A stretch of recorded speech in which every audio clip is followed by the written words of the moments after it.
Let me remove you from the screen. Hi, everyone. Hello, everyone. Thank you for joining, and we are live again. Thank you, Bridget, for coming in. Thank you, Joy. Thank you, Olamide. Thank you, Ezine. Thank you, Jubilee. I see you all. Thank you. Thank you. So this is our final session for today. If you have been in the first and second session, then you can agree with me that it has been worth all our time, right? And this session is not left out. We're having a very important conversation of money. This is not a conversation that usually come up because we just feel that I don't know how many of you were actually taught how to think about money, how to understand money, make it, multiply it, invest it.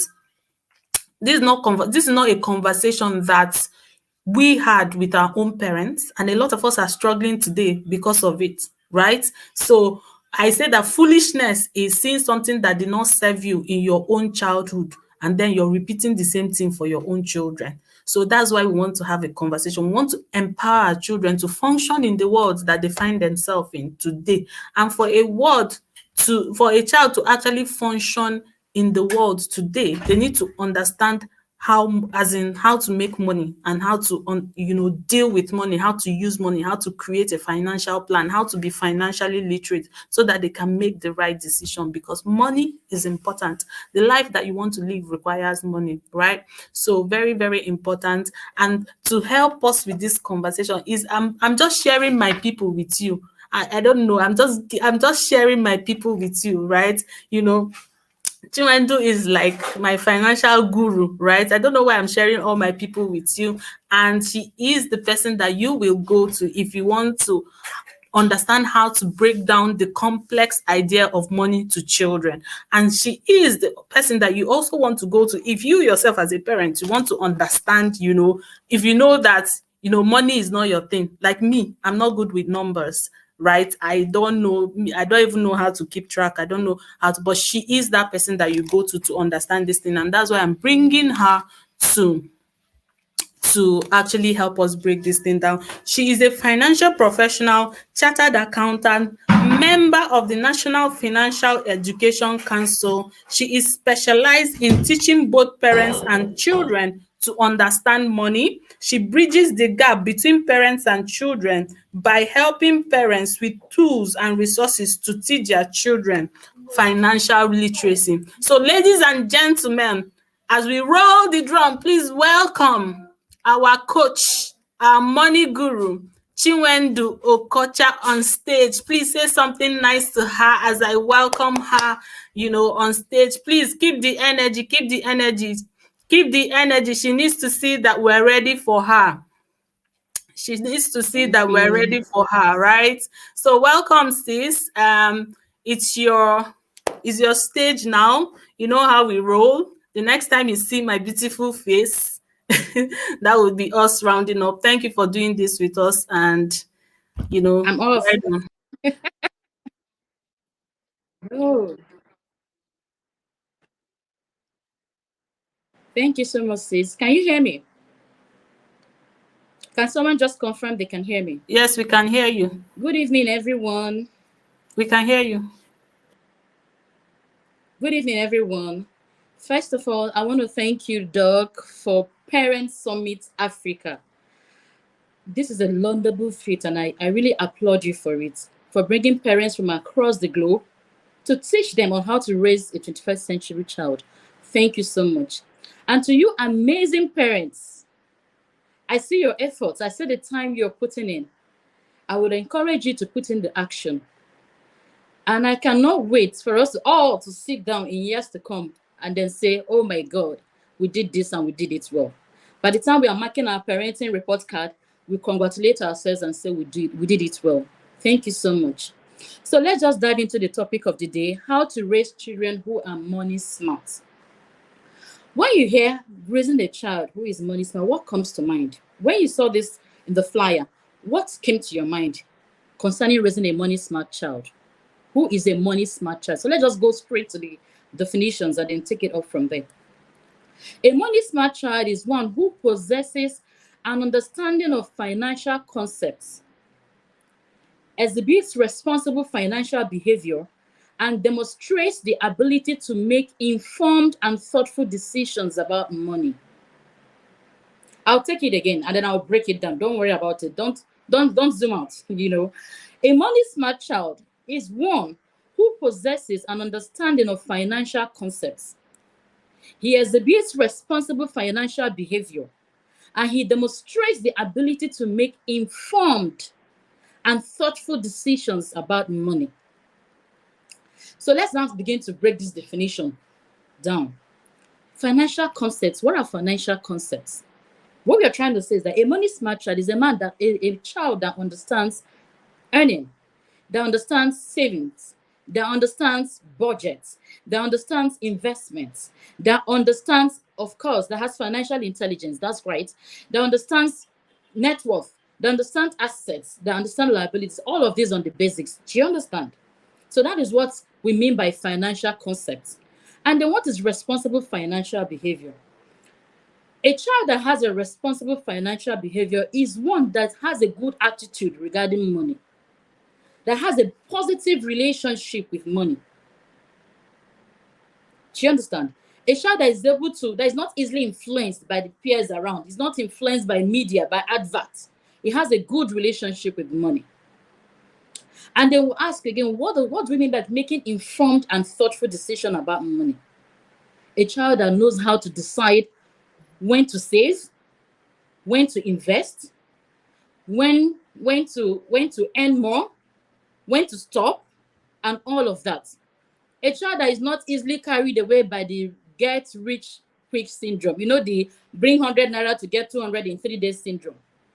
So when you have a money smart child, he knows what to do. He's not easily moved by the happenings around him. So that is what it means to have a money smart child. He understands the financial concept. Yes. So now that we know who a money smart child is, what is your job as a parent? What does it mean to raise a money smart child? Raising a money smart child involves providing him with the knowledge, the skills, and the value he needs to make informed and responsible financial decisions. You as a parent, you provide him with the knowledge. That's that concept, understanding financial concept, the knowledge. The skills that will help him to have those behaviors. And then the values from the house, what you stand for, that will help him to make informed decisions about money. But I want to point out something here. You do not need to be an expert. You don't need to be a financial expert to be able to teach your kids money. In this, my journey of financial literacy for kids and coaching the parents, I get a lot of parents that say, oh, I don't know these things. I've not even gotten it, well with my own finances. How do I even teach a child? You do not need to be a financial expert to teach your child money. In fact, as you even go into the reading, as you even go into learning, gaining knowledge on how to teach your child, you're automatically also learning for yourself. So I've had parents that, one of the parents, after I had a session, said, I just got to understand this net worth thing better. I have a simpler understanding of what net worth. I see a lot of television. Oh, the richest man, his net worth is that, is that. I didn't understand what that means until this session happened. So whilst you're trying to do that for your child, automatically, even you as a parent, you begin to fix some parts of your finances that needs to be fixed and make necessary corrections. So let's now now we know what a money smart child is. Now we know our job as parents, what it means to raise a money smart child. Let us begin now to discuss, why do we even need to do this? Why do we even need to go through the houses of trying to, learn to raise a child, to teach him that, to teach him that? Why is it not just automatic? And number one is that the desire of every parent is to raise a child. At some point in your child's life, you sit back and then the child performs on his own. That's your desire as a parent. That's why we send them to good schools. That's why we pay so much. We send them to do this. We send them to do that. We put them in different clubs. We send them to extracurricular activities, all of that, because we are trying to raise kids that can be independent and self-sustaining on their own in the future. That's our plan. That's the hope of every parent. In fact, that's the end game of every parent. And then finance, money stands at the cross of all of this. And that is why you need to empower your child to be an independent adult, to be able to manage himself, manage his finances very well. And I need you to put it down there. A financially confident and independent adult is raised and not born.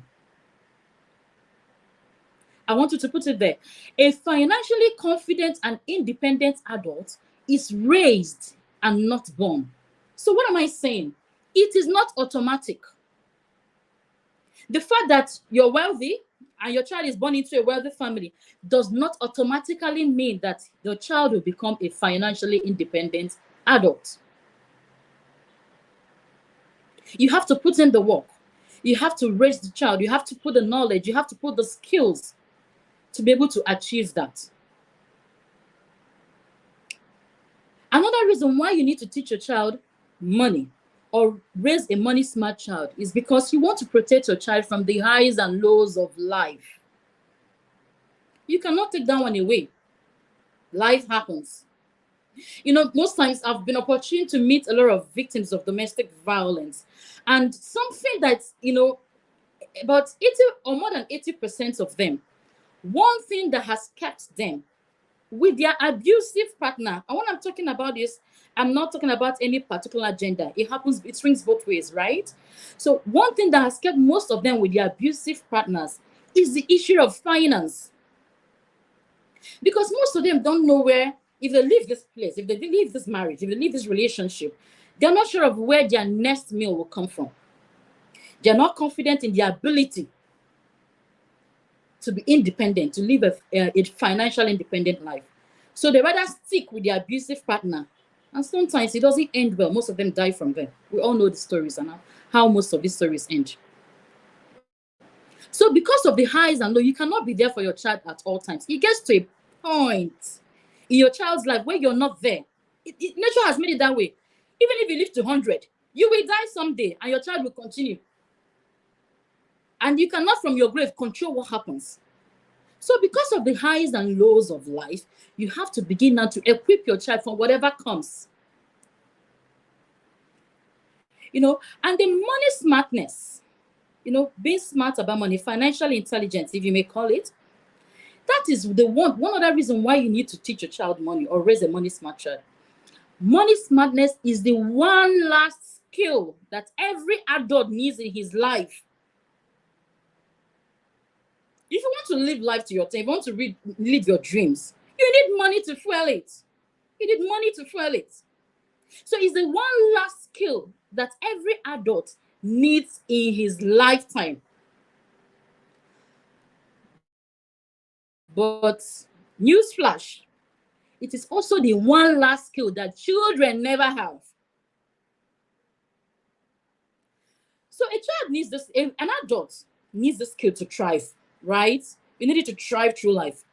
So why won't we begin now to put in the skills, begin now to equip and empower these children with these skills, so that when they become adults, they'll be able to thrive with ease. Every adult wants to live an independent life, live life on your terms. You don't want to do a job that you're not happy doing. Most people are stuck in jobs they're not happy doing. Why are they stuck there? You heard them say things like, I don't tire for this man. They disturb me. The policy doesn't align with what I believe in. But now the money keep me here. Do you understand? So you want your child to be able to live life in his own terms, on his own terms. Another reason why you should teach your child, why you should raise a money smart child, is because the schools will not do it for you. So it's in your own hands. You need it. You need to do it because it is in your own hands to do it. The school will not do it for you. So what the schools do at most, what I've seen most schools do now, is that some of them have financial literacy clubs. And well, there's nothing wrong with that. At least we need to start from somewhere, right? But teaching the core skills and the concepts, most schools won't do that. It's not part of the regular curriculum. So the school teaches a child how to be the best surgeon in the world, how to be the best engineer, how to be the best in his career, chosen career path. But then this child grows up, is the best engineer, making so much money. But at the end of every month, they pay him so much, and by the 15th of the next month, the child is either in debt or trying to manage himself, trying to squeeze himself. And you're wondering, what happened? Some of them retire. I've had opportunities to meet with people that worked in very good organizations that took care of them. What I mean by took care of them, organizations that gave them, they'll buy their PSCN, they'll buy the gas they use in cooking, they do everything, they pay children's school fees and all of that. But guess what? When retirement comes, these organizations pay them off with very good severance packages. But give them years. When you see those people, some of them even get sick and die. The ones that are lucky to be alive, when you see them, most of them, you'll be wondering what happened. How did they get to this point? What did they do wrong? At what point did they allow themselves to get to this point? And that's what we're talking about. They haven't been taught to manage money. So they're just like kids, because from school they got into those organizations, and those organizations have been like parents to them, giving them everything. So they leave those places, retire from those places, they don't even know where to start from. They make wrong financial decisions, make wrong calls, throw monies, and before you know it, the world is not smiling, Before you know it, the world will swallow the money. And they go back to square. You're not even going back to go, because they never even experienced poverty. So they go back to a life they've never experienced. So you see why it is very important that we teach our children money. You see why it is very important that we begin now to build these skills in these children, so that even us as parents will rest. I have seen parents that still send money to their children. They are married kids. If their kids will have to do anything in the house, they'll have to call mommy or call daddy, and mommy and daddy will have to. We need to be able to set them up so that as grandmas and granddads, we relax. If we are going to our children's family, we're just going to, just have fun if we must go. And they are doing well. You don't have to send money for school fees. You don't have to send money from your savings or from your retirement money. So it is our place as parents. Everything starts from the family.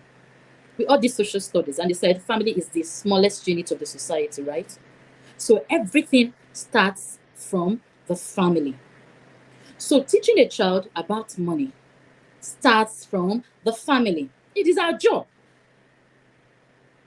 I have here, the family functions as a safe place for a child. From the birth of that child, even as you become an adult, even as I am now, my mother's house is still my safe place, anytime, any day. Aside my own home here, if I need that care, I run to my mother's house. The family functions as a safe place for a child, providing cover and support to that child.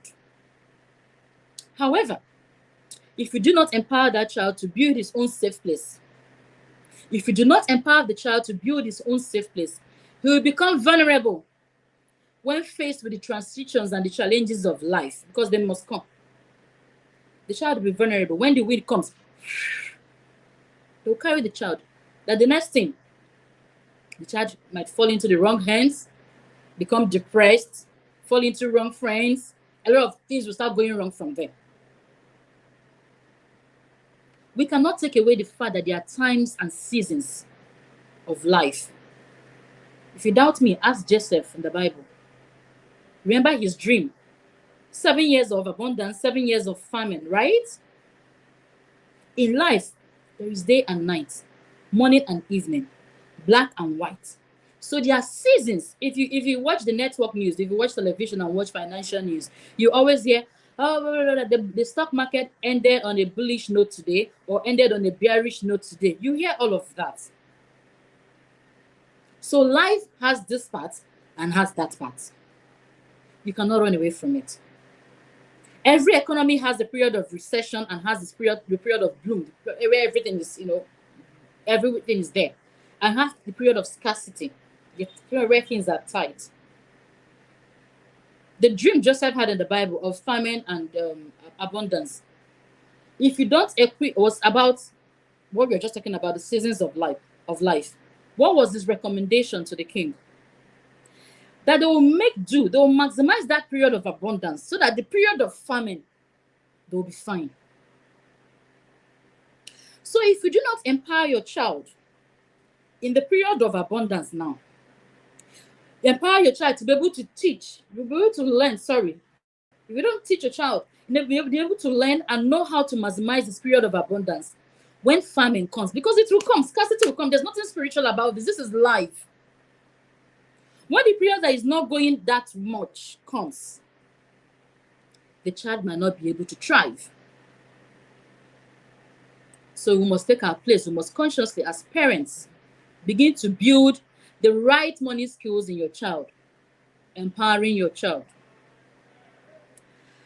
And one thing I also want you to know this evening, developing positive money habits in a child is parallel to teaching your child hygiene.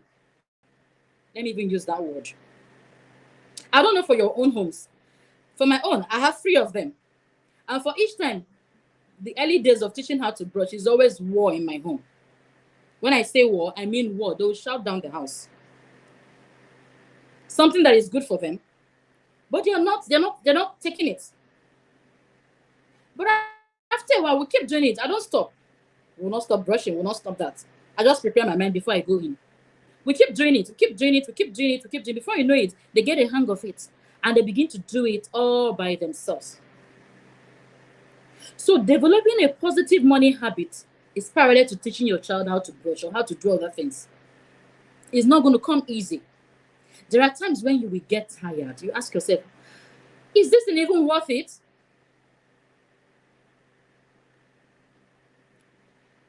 I have been working on my kids, trying to put in the skills here and there, and on one of those occasions. So normally when we go to the mall, from the car, I start telling them. I in the house I show them my list, what we are going to buy in the mall, and I start telling them, remind me, what are we going to buy in this mall? They begin to list them, and I now say no. They'll say toys, no. They'll call all those things that is a no, not in our list, before we get into the mall. It works sometimes, but there were days, on one particular occasion, we got into a mall. I know these guys in the mall, they're not even helping matters. They will put those things in the front where the kids will see, in the conspicuous areas of the mall where the kids will see it. So we got in, and my son saw this beautiful aeroplane. He ran to it and clutched it, held it. He was looking at me. He knew that, because he was one shouting, no toys, no that, no that. And I'm like, this was a child that was just shouting no toys just 5 minutes ago. Look at what he's doing. I had to just wear that cap. I went to him softly and insisting. I said, Uncle, son, this is not what we came here. Remember, we said no. He replied, no. He replied. I said, thank God you're even replying. So please, today is not for this. Can we stick to our list? Because we are smart people and we'll make the right decisions with money. It was not easy. It was not easy. But after a while, he said, okay. And I actually made it fun again. I gave him the list and asked him to lead with the basket, throw whatever we want into the basket. At that point, I kid you not, I was frustrated for like 1-2 minutes, because I have put in a lot. And I didn't expect that this boy will do this to me. And it can be embarrassing. I have seen kids that will, I don't know if you saw that video that was trending everywhere. Kids that will, start, making drama on the floor and all of that. And so they will blackmail their parents into doing it. So it's never an easy thing. But you have to keep insisting. You have to keep insisting. You have to keep insisting. You have to keep putting in. Before you know it, you'll be surprised at some of the things they will start doing on their own, even without you prompting them. So what am I saying here? In this journey of raising a money smart child, you have to wear your patient's hat. Yes, you have to wear your patient's hat. So let's go. So when is the best time to start teaching? Because I hear a lot of friends ask me, oh man, what do you think? When is the best time to start teaching them money? Should we let them to get to secondary school? The best time is when they are before they turn 1 year, sir. When they are 0 months old, if possible. Yes. Yes. Because when you carry your 10 months old baby and he says something, he's already crying, mommy, he wants it. So the best time, and if you give in, you're teaching that child impulsive buying. So the best time to start is even when they're 0 years old. Yes. Start early. Because even when they are kids, when they are younger, they like to hear us. Now, when they are younger, for those that have younger kids, they like to hear us. We are after God, we are the next. My mommy said this, my daddy said this. No, my mommy said it can't. My daddy said it cannot. So everything we say at that time ticks. So this is the best time to start before we start competing with TikTok, competing with Facebook, competing. And I don't even like to hear parents say, oh, they will not do TikTok. In which world? If you're a parent and you say your children will not do social media, that means you didn't do your job as a parent.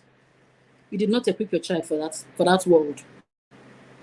So before they start competing with TikTok, begin now to teach them money. Begin now to impart these right money skills in them. Begin now to impart this knowledge. Begin to teach them this concept, these financial concepts that will help them to make better decisions as adults. Remember what the Bible said, that you should train up a child in the way he should go, that even when he gets old, he will not depart from it. So even when they start hearing TikTok saying, oh, TikTok, some girl in TikTok will say, oh, I just made $100,000 and I just spent $90,000 on buying a handbag. The child will remember where he's coming from. He will just do, this one. So if we start on time, one other advantage of starting on time is that when you start on time, you start when the stakes are very low. When the stakes are quite low. What do I mean by that? If you start on time, you start them with little, giving them 1,000 naira here, giving them 5,000 naira, because money is the same everywhere. Money in America, in Nigeria, I'm not talking about the economic policies, the exchange rates, the whatever. I'm saying that money is the same everywhere. Money means the same thing everywhere. The same principle is applied to growing money everywhere in the world, regardless of the country you live in. So when you start now, when the stakes are very low, then 5,000 naira allowance, 2,000 naira, whatever works for you. Do you understand? The child will make all the mistakes on 2,000. When a child learns how to move 1,000 to 10,000 and learns how to make 10,000 become 100,000, I'm speaking in Nigerian naira. The child learns how to make 10,000 because I'm not saying give your child $10,000. That's what I'm saying. That's what I'm saying. This. The child begins to learn how to move money. I love that. Patience related to power 300. I love that. That's true. That's what it is. So when the child begins to learn how to move money from 10,000 naira to 100,000 naira, a child that knows how to move money from 200,000 to 300,000 will be able to move money from 100,000 naira to 1 million naira, because it's the same principle.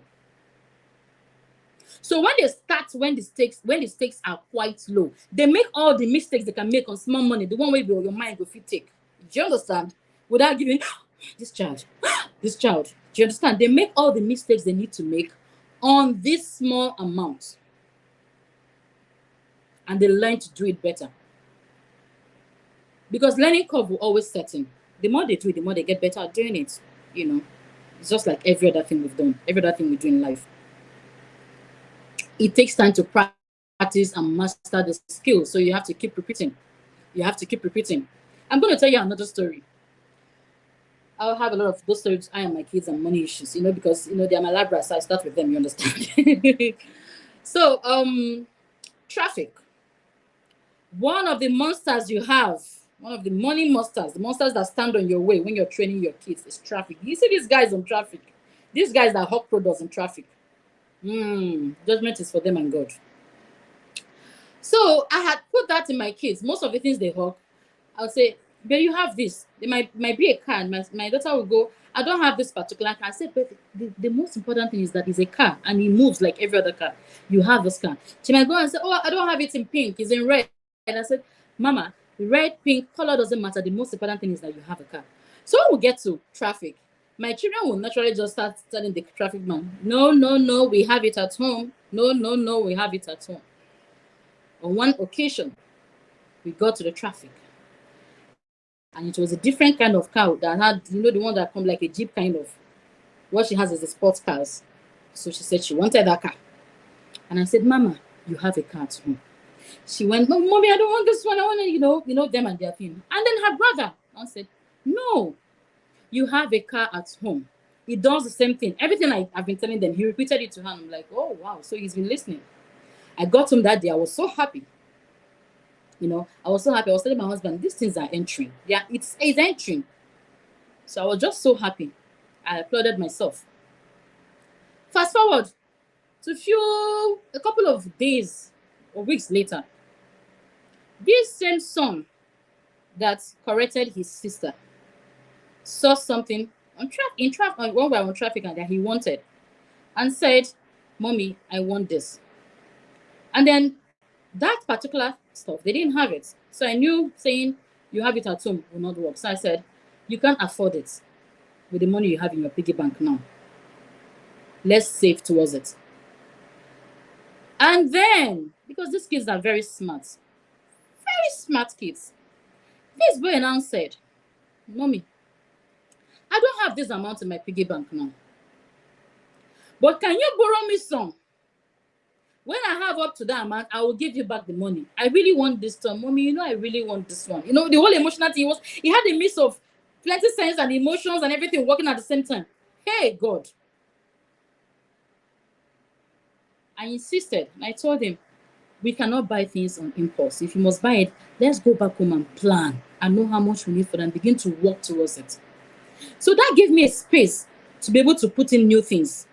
Because I now know that it's not just about not having. There are some times that they'll make things that they don't actually have.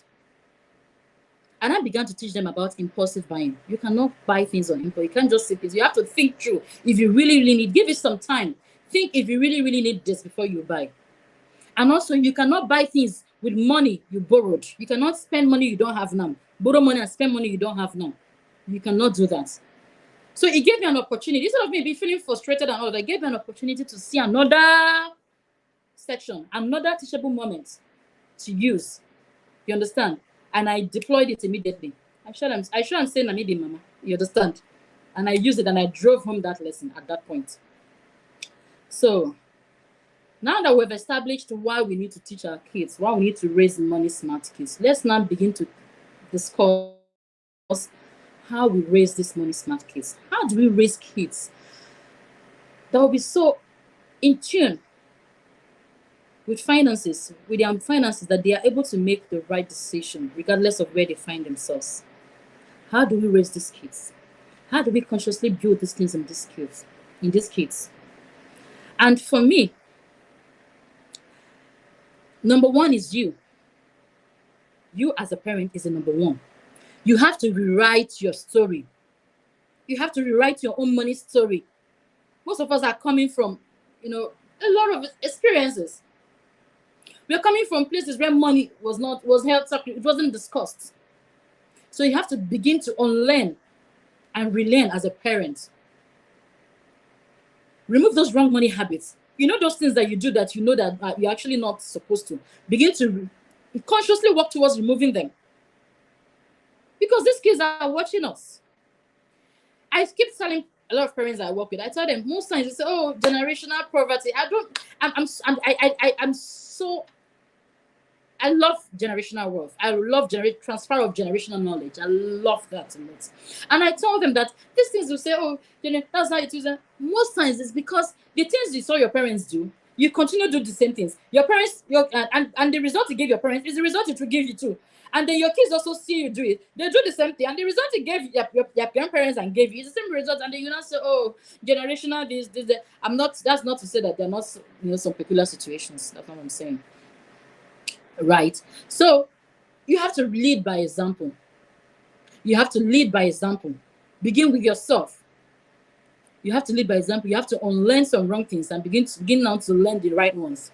You have to get comfortable talking about money. And stop making money a dark presence. Stop making money a dark presence in your life. Stop magnifying money. That's what I'm trying to say. Stop making it a dark presence in your life. Include your children in age-appropriate discussions about family finances. The one that concerns them, that you think their brain can carry, include them. Have those conversations with them. This will help them to understand the broader financial picture. You understand? And the importance of making informed decisions and informed choices. Answer their questions concerning money and seize every opportunity to drive home a lesson. Don't dodge those questions. Don't dodge them. A lot of parents talk about money in codes in their houses. Yeah? Half. Yeah? Has it entered? Obago? You say, 1 mil, 1 mil, or 1 T, 1K, or 1 3. What's that? What's 1 mil, 1 T? Call it the way what it is. Call it what it is. Get comfortable talking about money. Don't speak about money in codes. I don't know about you, but my mom, I remember growing up those days, my mom would always have this conversation with her friends. Whenever they come around, her colleagues, it's always condition of service. And then, this is what I gratuity. I said, what's gratuity? Yeah, actually, it is gratuity that we're talking. Then I agreed to know it is gratuity. But then, what was it? Gratuity, condition of service, gratuity. So every time I hear these things, and I wonder how to ask my mom, I said, how much do you earn? Because I know that it has to do with something about the money that finally enters our pockets. Because they're always calculating things. And I asked her, Mommy, how much do you earn? And then she goes, will you pay me? Why are you asking? Will you pay me? And I kept quiet. But the thought was in my head. I really wanted to know what gratuity, condition of service, and how it's, how everything sums up to naira and kobo in her pockets. That was in secondary school. Then I got to the university. I was having another conversation with a friend of mine in the university. And then I asked her the same question. How much does your mom earn? Do you know how much your mom earns? And then she goes, I asked her, and she asked me if I will pay her.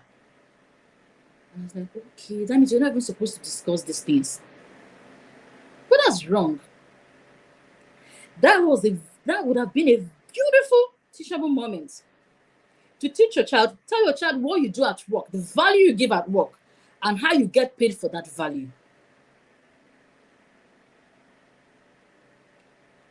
That was a good time to say that. Don't make money a presence in your life. It's not good. Most of the cases we've had, you see these banks and investment houses, most of their money, they are thriving on the monies of people that are dead, and their spouses didn't know they have that kind of money. Their families are suffering somewhere. Children and the surviving spouse suffering somewhere. Meanwhile, the other spouse, the late spouse, has millions, billions in an investment house, in properties, in banks, and they're making money, they're enjoying their money. People, outsiders are eating the money because you've made money. So you were taught to be hush about money. You don't even discuss issues of money. You don't discuss how much you have in the house. You don't discuss what is coming in. You don't discuss how you spend it. Do not make money a dark figure. Do not make money. Don't give it an accolade it doesn't deserve in your home. It is what it is. It is money. Separate your emotions from money. Money is not an end. Money is not an end. It is a means to an end itself. Money is meant to be a vehicle to help you achieve your dream. Do you understand? To help you do what you need to do in life, to help you impact life. So we are not struggling just to make money. No. We are struggling we are making money to be able to use money to live the life we desire. So don't magnify money. Tell your children your money mistakes. Tell them your money, your trends, how you get, if you're wealthy, tell them how you made the money. If you're still coming, whether you're wealthy or not, the fact that you have television in your house, tell your kids your first job, how you bought that first television, how you bought your first car. Tell them all of those things. Catch them young. Tell them these things. Tell them the money mistakes is not embarrassing. Tell them the money mistakes you made and what you should have done better. The lessons you learned from them. There's nothing embarrassing about it. There is nothing embarrassing about it. In fact, the fact that you opened up to them, you're teaching your children honesty. which is a key skill in the development of a child. You're teaching your child honesty, and you're teaching them not to make that same mistake.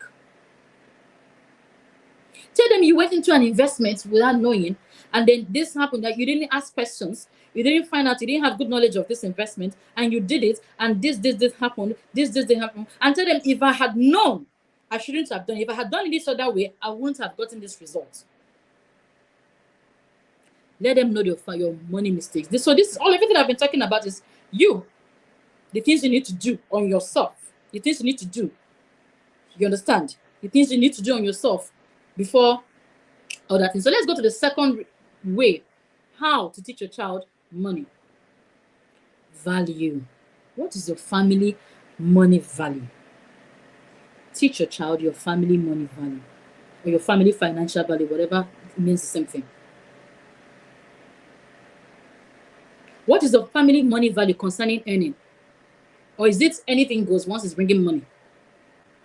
What is the family value concerning spending? Do you prioritize needs over what are the needs? What are needs? What constitute needs and what constitute wants in your home? What is the family value concerning budget, concerning investments? You need to have a family money value. And I hope, because I believe I'm speaking with parents that are conscious about raising wholesome kids. I know that most of us already have our family values. We have our family value statement. I've gone to most of my houses of my parents and I see them, their family value statement well hung in conspicuous areas of their room. I applaud you for that. But in addition to your family value statement, you should also have your family financial value. The family financial value is unique to you. It's unique to your family. And that's why it has to align with your family value. Your family money value should align with your family value. What works for your family? What your family believes in. So each family has its own unique goals. It has its own unique values, aspirations, financial situation. See now, all these fingers are not the same, So at whatever point your family is at that time, you must have a family financial value guiding you while you're aspiring to move to the other level. So if you don't have it, I'm going to be having, we're working out a session where we'll be able to teach you how to build a family financial value that is tailored to your own home, to your own family, and how to align it with your own family value, with what works for your family. But every family should have a family money value. Your children should know what is guiding your family, such that when they go out and the child is a friend, because don't underestimate peer influence. You see that thing called peer influence. Hey, it's a strong something. So that when they go out and they are, being pushed to do something a certain way, they'll say, in our family, we do not do things like this. In our family, we do not believe in doing things like this. So you must have that family financial. Please, I'll make sure that I send information to Doc when we are ready. We're going to work together. But if you don't have it, send to her. We'll find a way to bring everybody together again so that we can build our individual family money value statements. It is very, very important.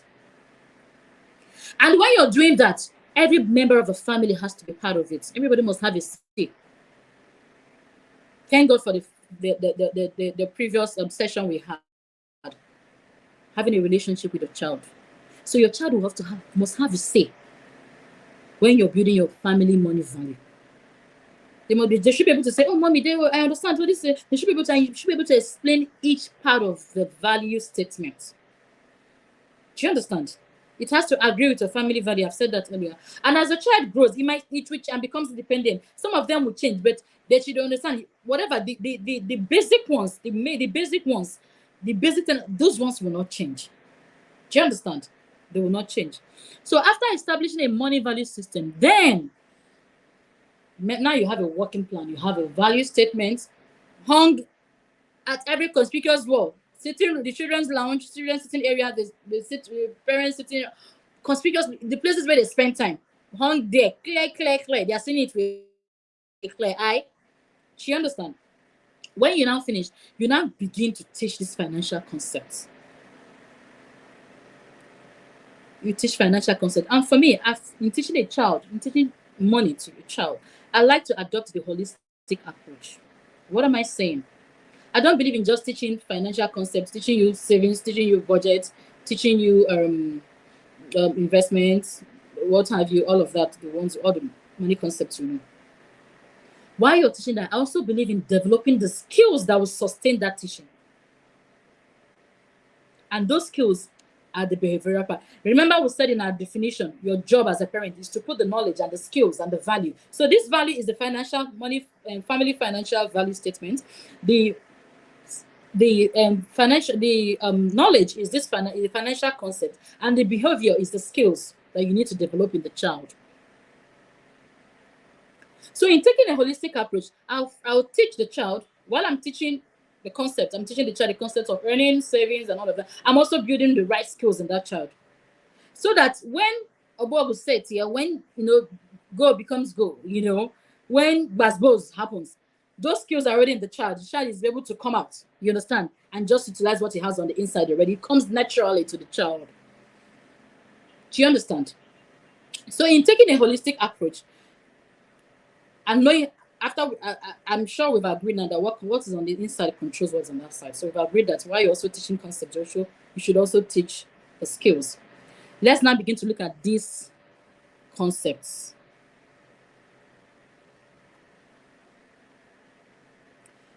I also want to point out that most of the vices in the society are because of the right money mindset that were never developed in children.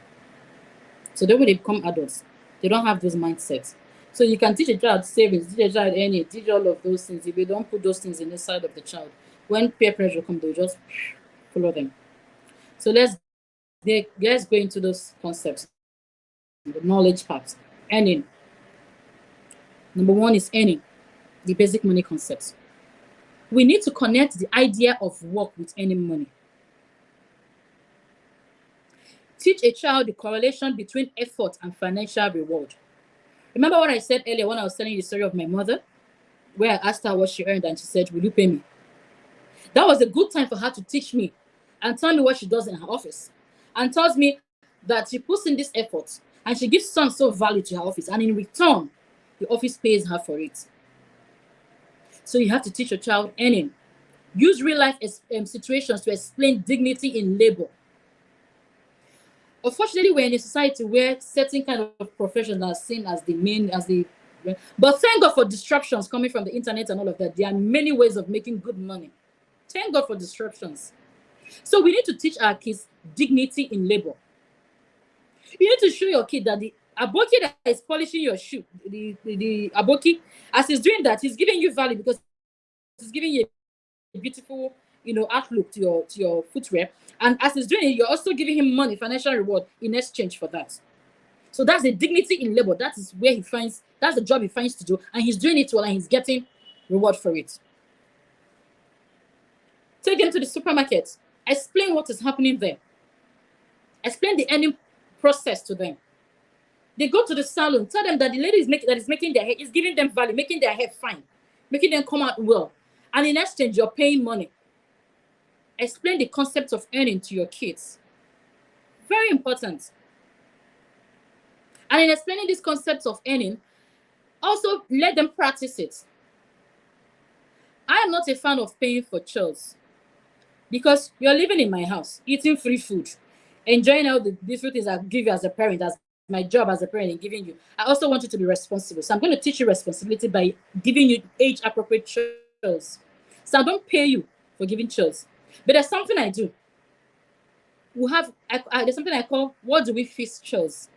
So aside your assigned chores at home, the regular one that you're supposed to do, your age-appropriate chores, your what do you fix chores is when you come into the house, what is that thing that you fix? Different from what you're supposed to do. What is that thing that you're supposed to fix? When you do those things that are different, I reward you for it. I reward you for it. Do you understand? And when I'm doing that, see what is happening here. I'm also opening the child's mind to possibilities of being a solution provider. Because he's always thinking of, what do I fix? Being a solution provider. And I'm also teaching him earnings and reward. I'm teaching him putting in efforts and getting rewarded for your efforts.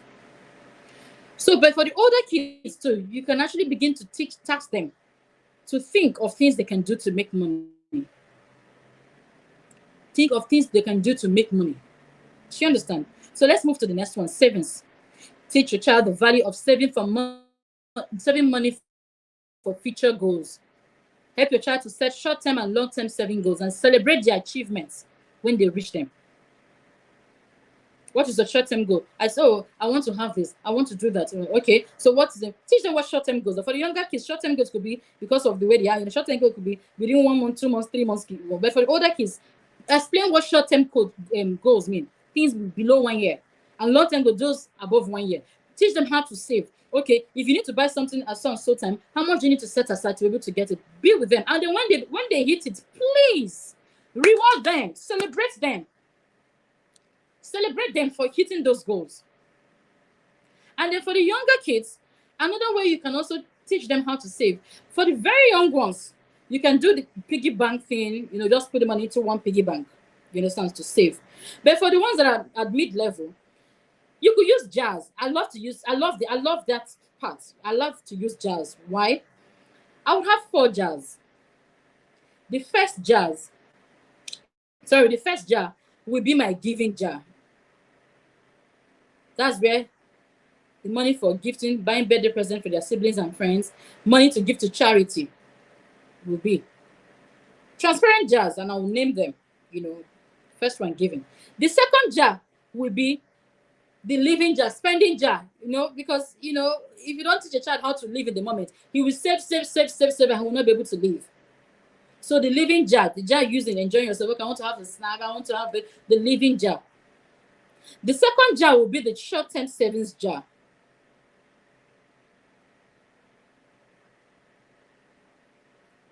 Do you understand? Yes. And then the last one is the wealthing, the investing jar for long term. This for the mid kids, you understand? Have these 4 jars. And when we begin to talk about investments, we'll talk about how, oh my God, at time I've not even, oh my God. Okay, I'll try to hurry things up. When we begin to talk about investments, we'll talk about how to apportion this. Then for the older kids, you do bank accounts for them. You do bank accounts and probably an investment accounts, and then have everything in the bank accounts. The giftings, the short-term goals, the savings, all of that. Have it in one bank account and have them keep a wealth diary where they can put, okay, I have 100 naira in the bank account. 20 naira of it is for giving. So you cannot exceed 20 naira for this. You cannot exceed 30 naira for this. You understand? Have them keep a wealth diary and monitor it. So budget, teach your kids how to understand the importance of budget. I'm trying to rush, I'm sorry. Teach your kids needs versus wants. Outline things, how you can do that. You can just, while you're, making the list for the house, have conversations with them. Do we need this? Is it a want? So we'll prioritize our needs over the wants. And when we're done with our needs, if there's still money, we can take care of the wants. But the needs come first before money. And have them to tell you what needs are, even to their own level. What is the need in their life? Let them begin to tell you that. Invest in, teach your child how to grow money. This is very important. I've had parents say, oh, they can't learn investing. Who told you they can't learn investing? So let me go back to that jar, the investing jar. There's something I learned from one of my mentors. It's called the compound interest fairy.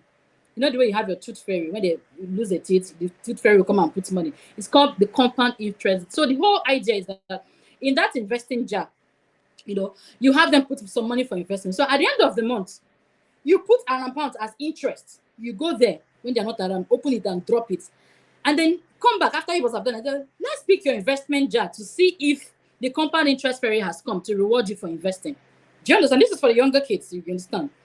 And then they pick it and they count the money and say that there's a reward. There's oh my God, they're happy. And then it continues again. You continue doing that. You're building the child to know that monies can actually be used to grow money.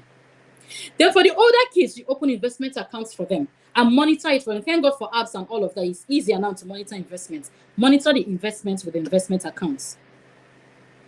So I'm going to just keep rushing this thing. God help us. So an effective way to teach kids about investments, use what they like. Your kids like Domino's. Use Domino's. You can actually be a part owner in Domino's. Yes, how do I be a part owner? You can buy a piece of the share of Domino's and also become a part owner. So for every Domino's that anybody buys in Nigeria or around the world, you get a percentage from it because you're a part owner. So you can use the things they like to explain it. Tell them about Disney. They can also be part owners in Disney. Help them when they are buying this investment for the older kids. Let them buy into investments of things they like, things they use every day. So now we are done with concept trying to rush. Let's not talk about how to develop this money mindset in your kids. Number one thing is to identify your child's money personality. I'm so happy with the first session. When I saw the first session, I was like, oh my God, the Holy Spirit speaks the same thing. Identify your child's money personality. You need to know your child's money personality. So if you have a child, how do you know that? There are many ways of actually testing for your child's money personality. But I'll give like 2 instances. You have a child that for everything that comes into his hands, come. Do you want this steak? Do you come? And you have a child that you even beg him, please now share. You say, you have a child that is always hiding. Whenever he goes to go and hide it somewhere. That is easy. So a child that is always keeping, saving, hiding, keeping, is a child that will always hoard. He's a hoarder. He's clear. And the one that is always giving, looking for who to give to, is always ready to spend. He's a spendthrift. And your job, there's no wrong one. You understand? The idea is to get a balance. So the child that hoards very well, you want to make sure that that child is not at the extreme end of frugality. Because if it's there, he won't even leave. Because you give him something to eat, he will go and hide it. So even him won't even enjoy. So you have to bring him to the balance, to the middle. So the one that is always spending, you draw him. You have to start doing things to bring him, begin to put in skills and everything, develop behaviors that will bring him to the middle. Because if he keeps giving, he will sign out his future. Do you understand? Because that is his nature. Another way you can also find out your child's money personality is just drop money. Give them money. You can give them 2,000 naira and say, buy bread, and then keep whatever is remaining. Do whatever you want to do with it. And watch what your child does with that money. You'll be able to build. We could also, there are many ways. Like I said, developing your child's, identifying and knowing your child's money personality and how to handle it is a whole course on its own.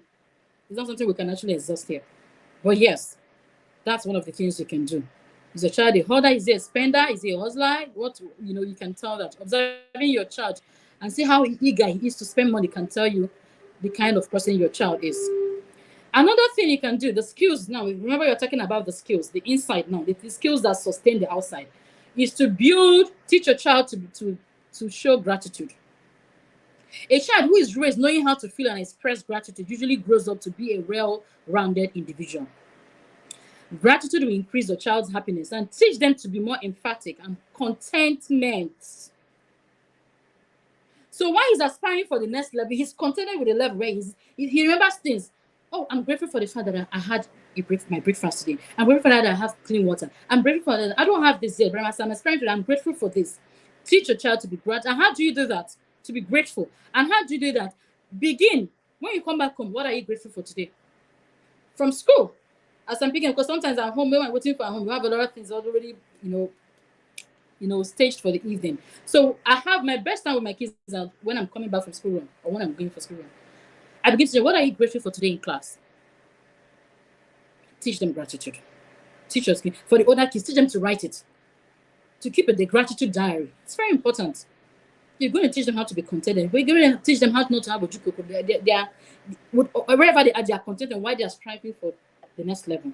Teach your child delayed gratification. Delayed gratification. Instead, that concept of delayed gratification, helping them to wait. A child that does not know how to wait is a child that will break piggy bank because he saw something he wants to buy. Is a child that will give in to impulsive buying. Is a child that will be moved by anything he sees. Is a child that will stop an investment that is meant to mature after 3 months or after 6 months, just go and collect the money because he has not learned to wait. Teach your child how to wait. Teach your child delayed gratification. Very important. Some of the ways you can do that, when there's a party pack or there's a gift, make them to wait before unboxing. They shouldn't be in a haste to unbox. Wait. Some things I do, sometimes my husband says, why are you doing this? I ever set them up. When I'm going to pick them, I buy something they like and I put in the back seat. And I'll tell you, you cannot touch it until we get home. So you're looking at it, but you cannot touch it. I'm teaching you something. I'm teaching you how to wait. I'm teaching you how to wait. And I know it's going to pay off in the future. So please teach your child how to wait. Teach your child how, whatever it is, do what works for you. Do you understand? Do what works for you, but please teach them delayed gratification. Then another one, do not buy things for your kids because a friend has it. You know my kids, it's easy. Oh, mommy, in school, all my friends, they came with this particular kind of bag. Mommy, please, can I have it? Excuse me. Do not buy things for your kids because a friend has it. Please. I learned this. That's why the family values, your family value statement is important, because if you have that in your family value system, that we don't buy because people are buying, or we're not moved by what is happening, your child will not even be that. Or when you go to be able to call him back and point him back to the family value statement. Do not buy things for your kids because a friend has it. Growing up, I don't know if those of you that know, I think it was the late 1990s.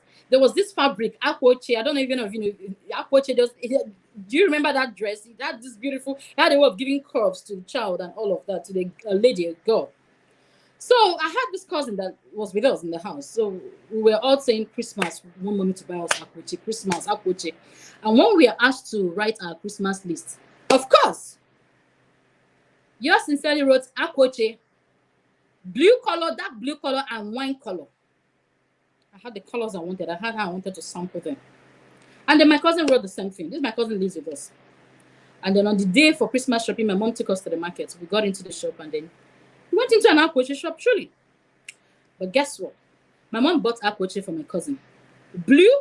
She didn't even put colors. I was one that put colors on. She bought blue and wine for her. My cousin is way older than I am. She's like 8 years of so older than 8 years older than I am. But she's not big, so we tend to jive. And me, I was that child that grew so fast, so I could jive with her. She bought it for her, but did not buy it for me. I was watching her. So what's this woman doing? She took me to another shop. You didn't know Georgette material. I don't know, is it Georgette or whatever they call that material? She bought that material for me. Took it to them and they made this long suit with long sleeve and long skirts and everything. The shoulder part was, I cried all through that Christmas. But guess what? Christmas came and passed and I did not die. And that changed a lot of things in me. I don't know what it is that you do around me that will make me moved. Money that I kept for some other thing, I'll just go and do so that I'll belong. No, you can't catch me with that. There was a mindset shift that happened after that. And as an adult, I began to understand what I was a baby. I just had this, fast growth. So I had my curves, everything. So I had one Akwoche at that time. I wasn't ready for Akwoche and the attention that would come with Akwoche at that time. So she knew what she was doing. She kept me from wearing it. But then again, I learned not to be moved by what others are doing, not to be moved by what others are buying. So in the university, when they are buying this, I don't buy things that rain. That taught me a life lesson that has stuck with me. So I even practice it in my house. In my home, there's nothing like Christmas clothes. Now, this is my home. I'm not saying you should do the same thing. My kids don't have Christmas clothes. So on Christmas Day, we go to our wardrobe, get one of our many nice dresses, and we wear. Every day is a special occasion. So there's no praise of, hey, my mommy has not bought my own Christmas clothes. This child is saying, when they ask you, they say, no, we don't do Christmas clothes. Every day is Christmas. Every day we wear nice clothes. There's nothing like Christmas clothes in my house. And I've put it in my kids. So another thing, teach your child empathy. When you teach your child empathy, you're teaching your child how to give. Practice giving. Let your kids learn to give. Give as a family, give as individuals. Practice giving. When you practice giving, you're teaching your child responsibility. You're teaching your child responsibility, and then you're also teaching your child how to live, because most people are so stingy that they can't even give to themselves. So you're teaching your child how to give. Then teach your child to question media and marketing. One other monster that we have, remember I said it, those traffic people. Media, you're working on your laptop, is popping up. Adverts everywhere. TV station, everything is popping up. Teach your child media. Adverts are one of the greatest challenges you will face as a parent when you're on the journey of raising a money-smart child. There are adverts in every media, whether the print media, whether the electronic media, anywhere you turn, advert is happening. So you should be able to empower your child to defend themselves against the manipulation of the media. Empower your child to defend himself, herself, against the manipulation of the media. You cannot be there with your child every time, when his adverts pop up. Or when you're driving past and they see the billboard. You understand? So what you can do when you're watching a channel or something and an idea pops up, seize that opportunity to drive home a lesson. Subtly ask them question. Do you think this person is using these things that he said? Most of them are just doing this for doing sake. It's money, they're paying him. This influencer you're seeing, do you think she's actually using it? And thank God for these things that have been happening. Some of these products that go bad and then influencers come to say, oh, I don't know, I never used it, I didn't know it was like this. Use those things for your older kids, use it to teach them something. The influencers will tell us and say, oh, I use this, I do this, I do that, but they actually don't use those things. They are trying to lure you to buy. One other thing I do with my kids, even as I tell them these things, I tell them this, they're not drinking these things. When they want to bring all those their drinks, I don't want them to. I said, this, they don't drink these things. They're just, see, they're not drinking, they're just trying to make you buy. So one other thing I do with them, I'm sorry, let me round off. One other thing I do with them is I get them to, we'll play a game, sell something to me. So I give him a bottle of my deodorant. I say, sell this to me. Make me buy this thing. And my son will go, take me, he will talk, convince me, and then that. And I'll tell him, make sure you drive home the lesson. And I'll tell him, you see, that's how all these people are doing. And have you ever used this deodorant? He says no. Do you use it? No. They say the way you're selling it to mommy. Why are you doing that? I said, because I want you to buy it, mommy. I said, that is what these people doing adverts are also doing with you. They want you to buy. So they convince you and tell you they use them. Most of them don't use those things. So you must make sure that you try to, oh my God, I'm just trying to rush off. You try to work with them. You understand? To fight against the manipulation of the media. Yes. Teach them to ask questions. Teach them to ask if they are getting value from a product. Teach them to ask if the money they are going to put into that product is worth it. Do you understand? Use the reverse psychology. And please do not use contradicting statements in this your journey of raising a money smart child. You cannot be teaching your child how to live within his means, how not to spend before money comes, and then you use your child hears you speaking on the phone. Hey, excuse me, auntie, please, can you give me the lace? I will pay you in 3 months' time. I'll pay you 20,000 for 3 months. Your child is hearing you where you're saying that you're buying something that you want to wear. If you were buying these things to resell, that's okay. You're teaching your child how to take advantage of leverage on credit and debt for your business. But you're buying it to wear. You're teaching your child how to, and you're telling your child, don't buy within your means. But he's hearing you buying those things ahead of time and telling the person that sells that you pay in installments. So be careful of the statements you use. And then the tools, you can use allowance to teach. There are many tools you can use to teach financial literacy. Use allowance. Allowance is not an entitlement, it's not a salary, it's a tool to teach money. Utilize it very well. Do what works for your family. The amount you should put, what works for your family. Get books. Give your kids books. We'll have some of them. We'll have one of our books, Shinobi's World Diary, a book that teaches about money. I think I have a copy here. That's it. As they read it, it's enough, it's enough ground for them to ask you questions and enough place for you to sit down and then seize the opportunity to teach them more. Get books, read for yourself, get books on money for them to read, get books on gratitude, get books on honesty, get books on those skills that will hone their financial intelligence. Play games, Monopoly and all of that. Teach moments, build your community, because most times you're doing these things, the parents of their peers are also spoiling things for you. Build your community. That's why I love what we're doing here. We're a community. Build your community. Tell them what you're doing. Get them involved in what you're doing. Get favorite uncles and favorite aunties. They are another monsters that are spoiling things for you. Get them involved in what you're doing. Instead of buying those things and dashing them those things, they should pay. They should buy them in stock. Buy them shares. Put money in their piggy bank. Get them involved in what you're doing. So you're not putting in work and someone else is spoiling it. Use affirmations. Use affirmations. So there are many more, there are a whole lot of things that we can do, and then we don't have time anymore. I'm just going to hand over to Vivian.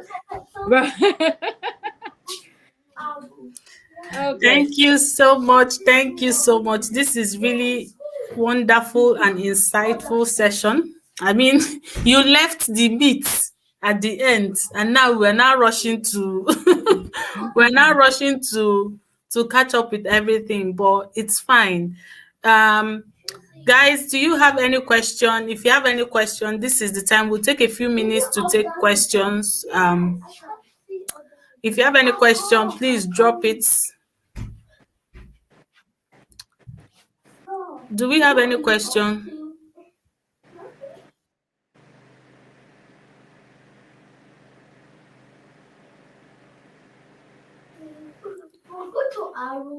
Please now, I'm working. All right. Yeah, somebody saying fantastic session. Thank you so much, ma'am. Very insightful. She nailed it. So I guess you were on point. We don't have any question. Guys, do you have any question? So if you are here and you're listening and you did not register, because we're broadcasting on Facebook as well, if you're listening and you did not register, please make sure you register. Like I said, there are a lot of resources that will be shared for those who registered, who we have their email addresses, and those who are in the WhatsApp group. And if you're watching on YouTube, please make sure that you subscribe to our YouTube channel. Don't just come and watch and go. There are a lot. In fact, if you sit down on our YouTube channel for 1 week, you cannot finish the resources that are already there. We have previous editions of Parent Summit videos that are there, right? So you guys subscribe to our YouTube channel, and we're planning a lot of things on that YouTube channel for 2024. So subscribe, click the notification button, and even as we're doing this Parent Summit, there are a lot of things, that as we come online, the notification will notify you that we have come online, even if you forgot to join, right? So I want to give a shout out to our sponsors who have sponsored us for this event. Without them, a lot of things that we're able to do for this event wouldn't have been possible. So we give a shout out to Safe Hands School. Safe Hands School is a school run by House on the Rock, Abuja, right? And like I said, if you are in Abuja and you're looking for a school for your child, I can stake my integrity on Safe Hands School. Please, meet them. Go and meet them and make your inquiries if you're actually in need of a school where your child will be, um, brought up in a way that is empowering for them to function in the world. Please go to Instagram and follow child's what Kids Wealth Club, right? Go to Instagram. There are a lot of resources on Chinwendu's handle on Instagram. Go to Instagram, follow Kids Wealth Club, right? A few parents, let me not say one, a few parents will win a copy of her book, like we mentioned. We said if you learned anything from the 3 sessions today, please share them on your handle and tag us. Use the hashtag Parent Summit Africa 2023. We're reading, we're watching, and we will select randomly those who will win all the things that we are giving away. And like she mentioned during her session, we're also planning, a session where she'll come and teach us how to craft our family value statements. These are all of the things we're doing to support. Like I mentioned earlier, we're not doing this, we're not just giving you information and letting you to go. We're also providing an avenue where you will implement everything that you have learned. If you joined in the first session, in the second session, and in the third session, you can see that this is a well thought out program. There is no session that is, stumbled upon. We thought about it and we have put them together, each and every one of them. They are coming together to help you get empowered, to equip you so that you can also equip your child to function in the world, right? So don't miss any of the session. If you even if you miss anyone, try and catch the replay. Make sure you're in the WhatsApp group. I know why I'm saying it. Make sure you're in the WhatsApp group, because when we start sharing resources, don't be left out. Don't just come and listen and go. It's not about the knowledge that you have. It's about how much that you implemented, because that's where your results, knows. You can know all of these things, but if you're not implementing, then your results will not come out. Again, thank you for showing up. It's been an amazing joy hosting you. My name is Dr. Vivian Okoye. I'm the convener of Parent Summit Africa. I'm a psychologist, I'm a trauma therapist, and I'm a conscious parenting coach. And I equip parents to help them, with the skills, with the resources that they need to help their children and their families as well. I also provide therapy services for parents and individuals and young people that have faced any form of trauma, right? So any other information, please contact us. If you have any question, contact us.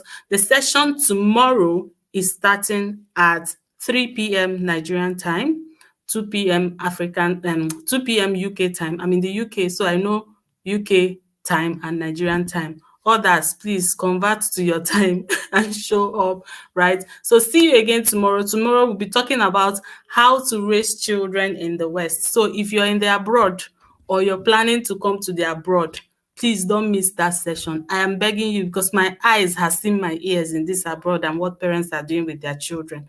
So please show up for that session. It will be highly, highly, highly useful. And then we're also having the second session on how to raise children who are street smart, right? You know, we're now a bunch of Ajibo parents. We're trying to protect our children, shield them. You know, we don't want anything to happen to them. But in the process of doing that, we're also doing them a disfavor. Our children, most of them, do no longer know how the world works.